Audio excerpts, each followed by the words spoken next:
Now that it's been around 3 months since the release of the iPhone 12, we now know for sure that it's a super cycle upgrade, with Apple selling more iPhones last quarter than ever before, literally record-breaking iPhone sales thanks to the new iPhone 12. So we obviously know that it's a great phone, with new features like 5G, the updated modern-looking design, MagSafe charging, and of course, the crazy fast 5nm A14 Bionic chip, which helps give us killer camera performance. So thanks to all of that, it's definitely tempting to upgrade to one of these new iPhone 12 models, but in this video, we're gonna be talking about the iPhone 13, which some people actually believe will be called the iPhone 12s.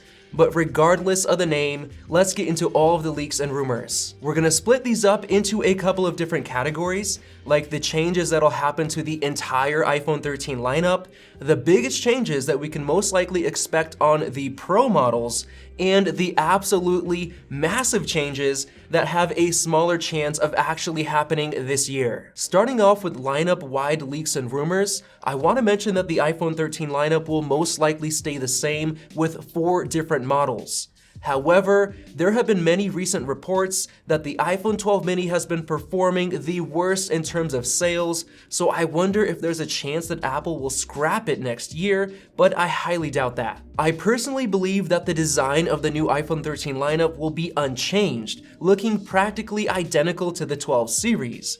We might see a small change in terms of the camera bump or something like that, but don't expect any major changes. Moving on to more lineup-wide leaks and rumors, Digitimes claimed that the new sensor shift stabilization that's currently available on only the iPhone 12 Pro Max is gonna be coming to the entire iPhone 13 lineup. Now that's extremely exciting because I've been testing out that new stabilization and it's absolutely incredible. It literally looks like I recorded these video clips using a gimbal, but I'm simply holding the 12 Pro Max in my hands. If the entire iPhone 13 lineup gets this, that would be awesome for those people who don't want to get the Pro model, and it would likely mean that the sensor itself would be improved as well, like it is on the 12 Pro Max. And another publication, ET News, also reported the same thing, so there's a good chance that this could happen. Another awesome feature that's rumored to be coming to the entire lineup is actually the LiDAR scanner that's currently only available on the iPhone 12 Pro models. Honestly, I thought this feature would be kind of a gimmick because it wasn't really that exciting on the iPad Pro,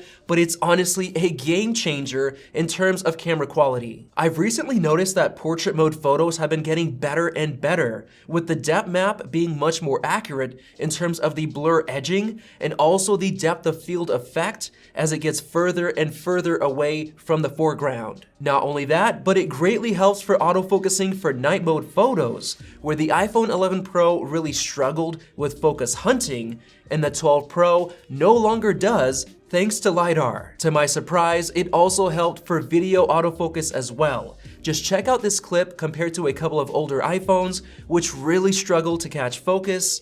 No problem at all on the 12 Pro. So if LiDAR comes to every single iPhone 13, Apple's camera performance in general is gonna skyrocket. Another feature that everybody has been waiting for years is a smaller notch, and it looks like it just might happen on the iPhone 13. Way back in October, Ice Universe on Twitter claimed that the iPhone 13 will have a shorter notch, and then he posted this SketchUp to show how it'll change. So that's very exciting because the notch has stayed the same for years. And then about a month ago, Mac Otakara also reported that the iPhone 13 will have a thinner notch because the receiver at the top of the display will move toward the edge of the case. This might actually mean that Apple will also upgrade the performance of Face ID as well to make it faster, since it hasn't really been upgraded in years. And that's actually what we saw in some other leaks from Digitimes, claiming that Face ID will get a new VCSEL chip, which reduces volume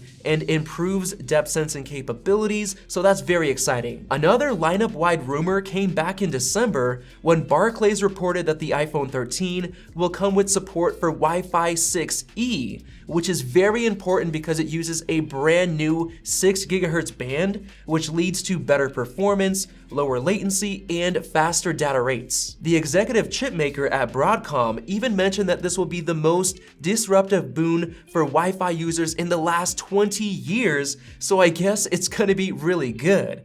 And this rumor was confirmed once again in January, so there's a good chance we should see it on the iPhone 13 lineup. Moving on, there is another very exciting rumor from around a week ago. Both Barclays and Ming-Chi Kuo reported that every iPhone 13 model is expected to come with an upgraded ultra-wide camera with significantly improved low-light performance. This is actually one of my biggest gripes with Apple's current ultra-wide lens.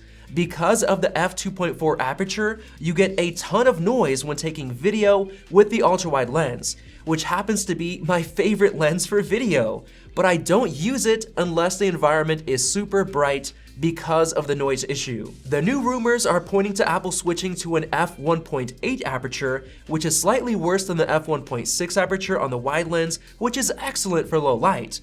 But f1.8 is extremely impressive for an ultra-wide lens, and this will greatly help for camera quality. Now, you may have noticed that basically all of those have to do with camera performance, and that's because the iPhone 12 was a super cycle, and Apple usually focuses on camera upgrades the following year, so there's a good chance that we're gonna see all of those upgrades happen. Now, within that same report from Barclays, they also mentioned that the 2.5x zoom lens that's currently exclusive to the 12 Pro Max will likely come down to the 13 Pro model. So I wonder if Apple is gonna give some other new exclusive feature to the 13 Pro Max, but I guess we're gonna have to wait and see. And now I wanna move to the absolute biggest changes that will most likely only come to the Pro models, so let's get right into it. We've all been waiting years for Apple to bring 120Hz refresh rate to the iPhone, and it looks like it's finally gonna happen. Back in October, John Prosser reported that 120Hz was for sure coming to the 2021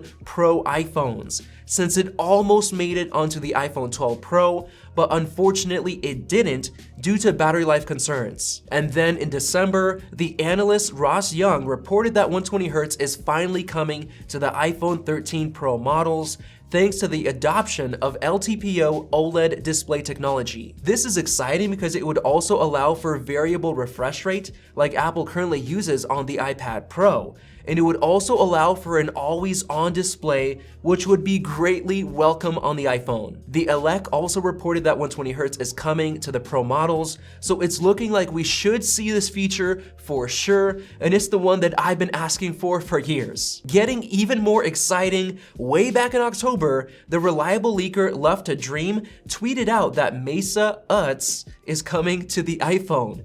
And then John Prosser translated it as under the screen Touch ID coming. Then in December, Ming-Chi Kuo also added to that rumor, saying that Apple is working on an iPhone with both Face ID and under display Touch ID, which is likely the iPhone 13. And then in January, Mark Gurman from Bloomberg said that Apple is testing an in-screen fingerprint reader, and he's a very reliable leaker. And then it happened again. Joanna Stern from the Wall Street Journal said basically the same thing. So I've got to say this is looking more and more likely to happen, especially since an under-display fingerprint sensor was also rumored to be coming to this year's Apple Watch Series 7. The next rumor is actually very interesting. Ming-Chi Kuo reported that Apple is aggressively testing vapor chamber thermal systems for the iPhone. This basically involves a heat pipe filled with water that evaporates to help cool the chip better than a regular heatsink. I believe this is extremely important because the current A14 chip in the iPhone 12 is already being throttled in terms of performance. We know this because the same exact A14 chip in the much larger iPad Air 4 is able to stay cool, and it performs much better in terms of graphics power. So this shows that the iPhone is currently hitting a performance wall, which is really bad for the iPhone 13. So Apple absolutely needs better cooling if they want to continue improving performance. In fact, I played Genshin Impact on both the iPhone 12 Pro Max and the new Galaxy S21 Ultra, and the display greatly dimmed on the iPhone after around 10 to 15 minutes of gameplay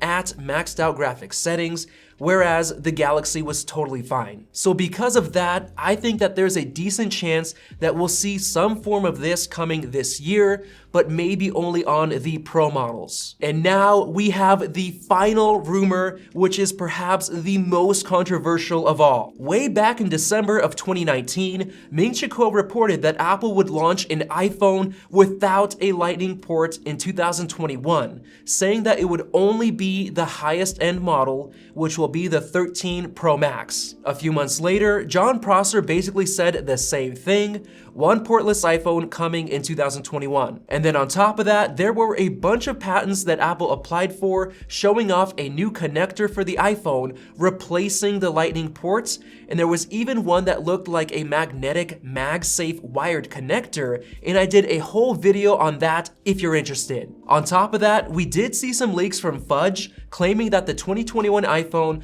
will have some sort of smart connector replacing Lightning, which will use magnets to charge. But other than that, we haven't really seen much else about Apple ditching Lightning, so there's a chance that it might not happen this year. That basically wraps up all of the leaks and rumors we currently have for the iPhone 13, and now let's finally answer the original question. Should you buy the current iPhone 12 or wait until September for the new ones? Well, we already know that the 12 was a super cycle, so the design of the 13 will more than likely stay the same, and the A15 chip won't give us a huge bump in performance since it's still using the 5nm architecture. But if you really care about 120Hz refresh rate, a smaller notch, or the flurry of camera upgrades now coming to the entire iPhone 13 lineup, then I would definitely say that it's worth waiting for. So there you guys go. If this video was helpful to you, go ahead and smash the like button,